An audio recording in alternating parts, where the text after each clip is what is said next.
વડોદરાના સાવલી તાલુકાના ભાદરવા ગામે હાલના સરપંચ પતિ અને પૂર્વ સરપંચ પતિ વચ્ચે બબાલ થઈ. પાણી છોડવા મુદ્દે બોલાચાલી બાદ મારામારી થઈ હતી. ભાજપ સમર્થક બંને નેતાઓ વચ્ચે મારામારી થતા શિસ્તબદ્ધ પાર્ટીના લીરે લીરા ઉડ્યા હતા.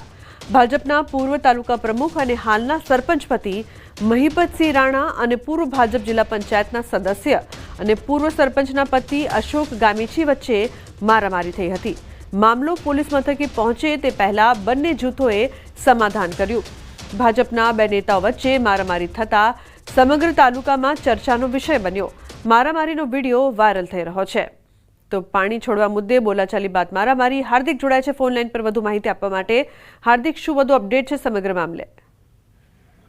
બિલકુલ થી જો ભાદરવાની વાત કરીએ તો પાણીની પરોજળ આ હદે પહોંચશે તેવું કોઈ વિચાર્યું નહોતું, કારણ કે આ બંને જે નેતાઓ છે તે ખૂબ જ જાણીતા છે, સારી પ્રતિષ્ઠા ધરાવે છે સમાજમાં, પરંતુ આ પાણી છોડવા બાબતે સામાન્ય તકરાર થઈ અને ત્યારબાદ જોતજોતામાં આ બંને નેતાઓ જે છે તે એકબીજા પર તૂટી પડ્યા હતા. ગામમાં અત્યારે તમે દ્રશ્યો ટીવી પર જોઈ રહ્યા છો કે જાણે ધીંગાણું સર્જાયું હોય તેવા પ્રકારનો માહોલ જે છે તે જોવા મળી રહ્યો છે. ઉલ્લેખનીય બાબત છે કે પાણી છોડવા બાબતે જ્યારે માથાકૂટ થઈ ત્યારે ગામના કેટલાક આગેવાનો વચ્ચે પડ્યા હતા અને ત્યારબાદ તેમના દ્વારા સમજાવટ કરવામાં આવી હતી. સમગ્ર મામલો થાળે પડ્યો હતો.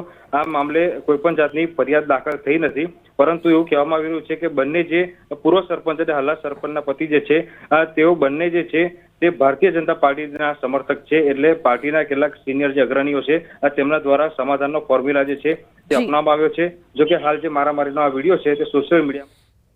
બિલકુલ હાર્દિક, આભાર સમગ્ર માહિતી બદલ.